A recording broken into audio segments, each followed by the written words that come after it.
One of the potential aspects of my report is, ironically, a kind of social construction argument that you can, to some degree, socially construct a higher, whether it be LGBT, whether it be mentally ill, that perhaps a culture that is conducive to those things can increase the supply of those things. So, for example, on the LGBT front, what I found was, for example, that same-sex partnering behavior, people who reported having a same-sex partner in the last 5 years, that has actually increased much more slowly. Whereas it's the identification that has really increased a lot. And if you go back to some of the literature on this, if people have occasional same-sex feelings as opposed to strong and persistent, I mean, that's an important distinction that's been made. That if you have more people who have, episodic feelings wafting over them, and they suddenly say, aha, I am LGBT, or I'm bisexual, typically. I mean, bisexual has been the category that's had the big growth, particularly amongst women. So you're getting more women then identifying as bisexual rather than straight, perhaps on the basis of these episodic feelings. That is, you could arguably say that's a socially constructed thing. Now, to some degree, you can construct real emotions and real, even lifestyles. There has been some increase in the reporting of same-sex behavior. But that's been something on the order of sort of a 4-point increase since 2008-10 compared to something like 7 points for 11 points, for identity. So it's a much larger change with regard to LGBT identity than actually same-sex behavior. Yeah. And it's interesting. I mean, who's socially, constructing this identity for themselves. So I am looking just at your Gallup of your, this is Generation Z. You have, or actually, this is just all Americans right now. So they have basically, among women, if you combine bisexual, gay, lesbian, it's like 8.4%. And if it's like 4.5 if you combine men. So women are twice as likely in the population overall.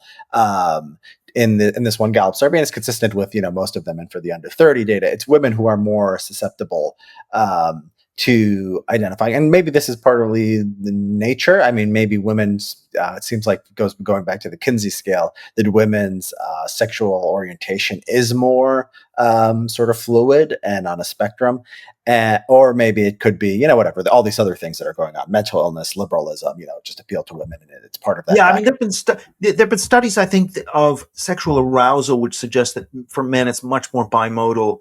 It's either opposite sex or same sex. It's more bimodal, whereas for women it's more spectral. So I think there's these, that might be behind this pattern where we see, certainly for women, the bisexual category is somewhere on the order of 6 to 8% amongst this group, compared to the lesbian category, only 1 to 2%. Whereas amongst men, the gay and the bisexual categories are pretty similar sized. And so the female bisexuality is definitely the category that is the one to look at as a bellwether for this. And that would, it would make sense that this is a more biologically malleable. There's more room for blank slate and social construction there. So perhaps that is evidence that a kind of social constructionist dynamic is at work here. And then the question becomes, well, what is that dynamic? And as we, with copycat suicides in the South Pacific or in amongst the Inuit and native peoples of the Arctic, this could be a cultural expression as well with regard to mental illness, that if to the extent that it's something people focus on more, where you have more medicalization of things which might have just been seen as moods, and if people focus on these things more, maybe, and I'm not an expert on this, but maybe that might lead to more actual anxiety and depression problems, or perhaps it's people just saying things that in the past people would say, oh, I had a bad day. Maybe now they might say, oh, I feel depressed all the time. It could be that it's not as serious if that's the case. If it's just a sort of form of expression, then that's not as serious. But on the other hand, there's also evidence of significant increase in self-harming, significant increase in real measurable things, suicide, particularly among women. So I do think it isn't just a cultural expression. There is something real happening. The question is, to what extent is the actual real physical harming an outgrowth of a more sort of medicalized therapeutic culture, which is being to some degree encouraged by everything that's happened in this sort of from the self-help movement onward.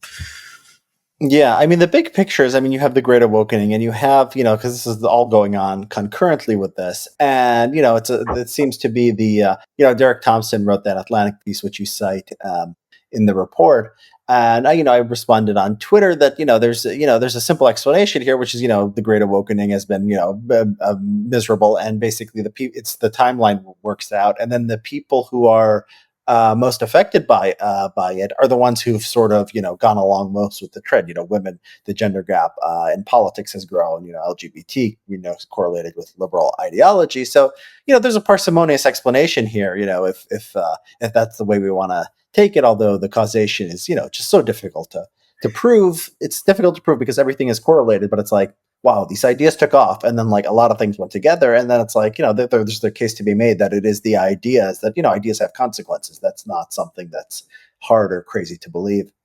Yeah. I mean, I think that it's tricky because on the one hand, the timing does link up to the Great Awakening post sort of 2013-14, but at the same time, I think what's interesting is you also see significant LGBT identity amongst groups that you wouldn't assume are as affected by the Great Awakenings. So non-college educated minorities, for example. There doesn't seem to be a significant difference between whites and minorities, nor between the college educated and the non-college educated in the numbers identifying as LGBT. You have certain groups such as non-college educated African American women that are sort of 10 points above the median.